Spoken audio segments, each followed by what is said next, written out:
तो हाँ दोस्तों, स्वागत है आप लोगों का माय न्यू ब्लॉग में। आप लोग देख सकते हैं दोस्तों, हम लोग बबुरी आ चुके हैं, जो कि काफ़ी अच्छा रथ यात्रा का मेला चल रहा है। दोस्तों आप लोग देख सकते हैं यहाँ पर जगन्नाथ जी का रथ है। दोस्तों आप लोग देख सकते हैं आर्टिस्ट है, साउंड के दाएं बाएं आ जाए। जगन्नाथ लीला के यहाँ पर जितने झांकी आर्टिस्ट का भी हैं, व्यवस्था साउंड किया के गया है। दाएं बाएं दोस्तों आप खड़े हो लोग देख जाएं सकते हैं अपनी एंट्री के लिए। जगन्नाथ लीला के जितने आर्टिस्ट हैं, आप अपनी एंट्री नहीं, द्वार के अगल बगल हो जाए, द्वार के आपकी बैकड्रॉप लगाएं, द्वार लगाएं, आपकी बैकड्रॉप लगवाएं, द्वार लगवाएं, आपकी और आयुष बैकड्रॉप लगाएं, द्वार लगवाएं। जय जगन्नाथ लीला की तैयारी करें। तो सारे का पानी चाहता पानी हटा।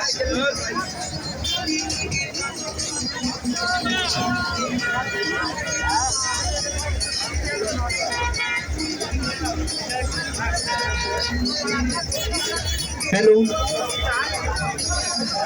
कलाकारों से अनुरोध है बहुत जल्दी तैयारी कर लें। हर हर महादेव।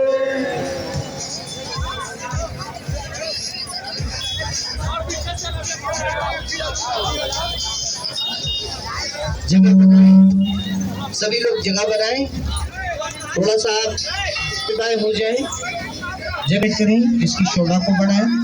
सभी लोगों से अनुरोध है, थोड़ा सा 5 मिनट का समय लगेगा इसकी तैयारी में। हालांकि ये प्रोग्राम स्टेज प्रोग्राम होता है, लेकिन हम रोड जो पुराणों, लोक परंपराओं और सदियों से चली आ रही मान्यताओं में सुनाई जाती है, वो कथा जो शुरू होती है द्वारका के डूबने से, श्री कृष्ण के जाने से और एक दिव्य हृदय के समुद्र में बह जाने से। महाभारत के महायुद्ध में 18 दिन तक कुरुक्षेत्र की धरती रक्त से सींची गई, और जब वो युद्ध समाप्त हुआ तो गांधारी के 100 पुत्र एक एक करके मृत्यु को प्राप्त हो चुके थे। उस मां का दर्द शब्दों में नहीं आता, और उस दर्द ने उसे एक ऐसे प्रश्न पर लाकर खड़ा कर दिया। हे कृष्ण, तुम सर्वशक्तिमान थे, तुम्हारे एक इशारे पर यह युद्ध रुक सकता था, तो क्यों नहीं रोका? गांधारी ने आंखों की पट्टी खोली और अपनी समस्त तपस्या की शक्ति से श्री कृष्ण को श्राप दे दिया।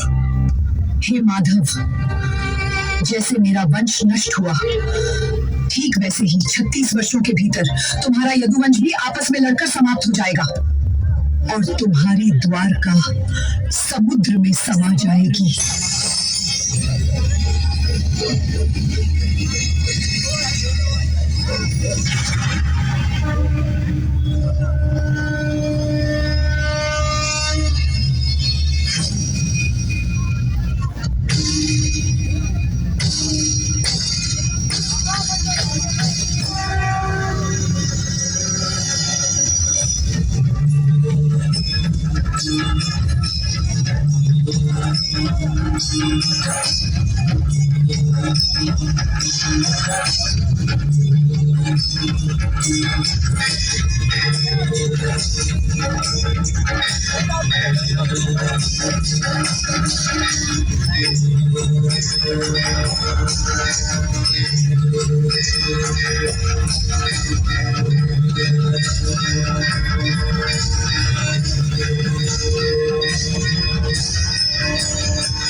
श्री कृष्ण मुस्कुराए, क्योंकि वो जानते थे ये श्राप नहीं है, ये उनकी लीला का ही एक अध्याय है। और ठीक 36 वर्ष बाद वो श्राप साकार होने लगा। यदुवंशियों में कलह हुई, एक दूसरे पर टूट पड़े। द्वारका की वो स्वर्णिम नगरी धीरे धीरे समुद्र की गहराइयों में उतरने लगी, और उस सब के बीच श्री कृष्ण एकाकी एक वन में एक वृक्ष के नीचे लेट गए।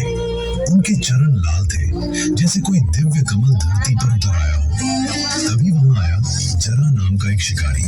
उसने झाड़ियों के पीछे से वो लाल आभा देखी और समझा ये किसी हिरण का कान है।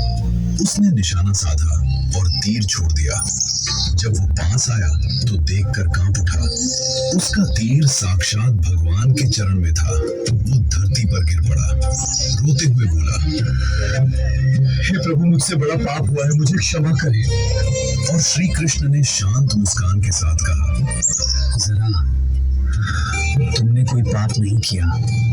त्रेता युग में तुम वानर राज बाली थे और मैं राम था, जिसने वृक्ष की ओर से तुम्हारा वध किया था। यह तीर वही ऋण चुकता कर रहा है। जाओ, तुम मुक्त हो।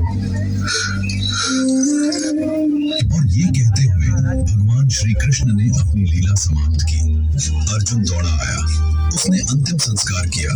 पूरा शरीर चिता में भस्म हो गया तो नहीं जली। श्री कृष्ण का हृदय नष्ट नहीं हुआ। तब आकाशवाणी हुई, अर्जुन, इस हृदय को एक काष्ठ पट्ट पर रखकर जल में प्रवाहित कर दो। अर्जुन ने वैसा ही किया और वो दिव्य हृदय नदी की धारा पर सवार होकर समुद्र की ओर बह चला। आवाज बढ़ाएं साहू का। समुद्र की साहू का आवाज फुल कीजिए। और अंततः वो पहुंचा उड़ीसा के महानदी के तट पर।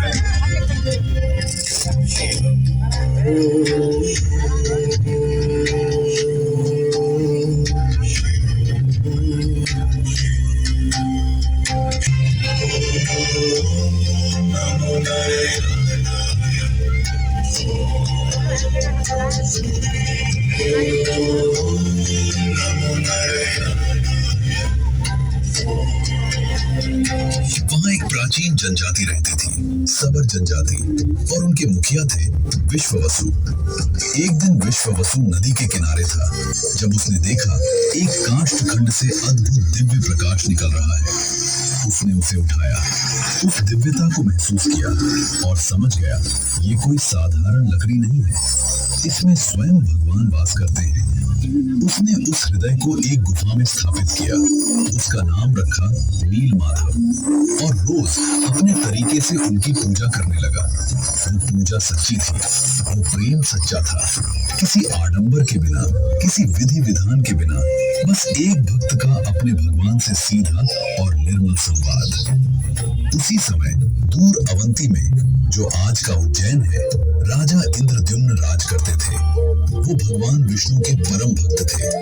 एक दिन एक यायावर साधु उनके दरबार में आया और बोला, हे राजन, उड़ीसा में एक ऐसा स्थान है जहां भगवान विष्णु स्वयं नील माधव के रूप में विराजते हैं। यदि आप उनके दर्शन करना चाहते हैं तो उस स्थान को खोजिए। राजा की आंखों में चमक आ गई। उन्होंने अपने राज पुरोहित के भाई विद्यापति को बुलाया। एक विद्वान ब्राह्मण, बुद्धिमान और साहसी। राजा ने कहा, विद्यापति जाओ, नील माधव को खोज कर वापस आओ। विद्यापति उड़ीसा पहुंचा। पता चला कि एक आदिवासी मुखिया नील माधव की पूजा करता है, लेकिन वो स्थान गुप्त है, कोई नहीं जानता। विद्यापति सबर गांव पहुंचा। विश्ववसु ने उसका स्वागत किया। लेकिन जब वो वहां पहुंचे, गुफा खाली थी। नील माधव अंतर्धान हो गए थे। राजा का दिल टूट गया। वो लौटने लगे, लेकिन उस रात भगवान विष्णु राजा के स्वप्न में प्रकट हुए और बोले, इंद्रद्युम्न, घबराओ मत। नील माधव के रूप में मेरा उस गुफा में रहना अब संभव नहीं था, लेकिन पुरी के समुद्र तट पर जाओ। वहां एक विशाल काष्ठखंड लहरों पर तैरता हुआ आएगा, जिस पर शंख, चक्र, गदा और पद्म के चिन्ह होंगे। वो दारू ब्रह्म है, काष्ठ में साक्षात ब्रह्म। उस लकड़ी से मेरी 3 मूर्तियां बनवाओ, जगन्नाथ, बलभद्र और सुभद्रा, और उन्हें एक भव्य मंदिर में स्थापित करो। राजा की आंखें खुली। अगले दिन वो पुरी के समुद्र तट पर पहुंचे और सच में एक विशाल नीम का लट्ठा समुद्र की लहरों पर तैरता आ रहा था। उससे दिव्य सुगंध आ रही थी। उस पर अलौकिक चिन्ह चमक रहे थे। सारा तट जैसे पवित्र हो गया। राजा ने अपने सैकड़ों सेवकों को आदेश दिया, लेकिन वो लकड़ी जैसे धरती से चिपकी हो। हाथी लगाए गए, मोटे मोटे रस्से बांधे गए, कुछ नहीं हुआ। तब राजा को स्मरण हुआ विश्ववसु। उस आदिवासी मुखिया को बुलाया गया और जैसे ही विश्ववसु ने उस काष्ठ खंड को स्पर्श किया, जैसे स्वयं भगवान ने उसे हल्का कर दिया, वो लकड़ी सहज ही किनारे आ गई। अब प्रश्न था, इस लकड़ी से मूर्तियां बनाएगा कौन? राजा ने उड़ीसा के सर्वश्रेष्ठ शिल्पकारों को बुलाया। वृद्ध शिल्पी कक्ष में गया। भारी दरवाजा बंद हुआ। अंदर से आवाजें आने लगी, छेनी की ठक ठक, हथौड़े की घन घन। 1 दिन, 3 दिन, 7 दिन, 10 दिन आवाजें आती रही, लेकिन जब 15वां दिन आया, अचानक सन्नाटा, एक भी आवाज नहीं। रानी गुंडीचा घबराई। उन्होंने राजा से कहा, महाराज, शायद वो वृद्ध भूख प्यास से अंदर ही अब नहीं रहे। 15 दिन हो गए, उन्हें जल तक नहीं दिया। रानी शर्त थी कि 21 दिन तक दरवाजा नहीं खुलेगा। रानी रुकी नहीं, वो बोलती रही, रोती रही, और राजा का मन डोल गया। 16वें दिन दरवाजा खोल दिया गया।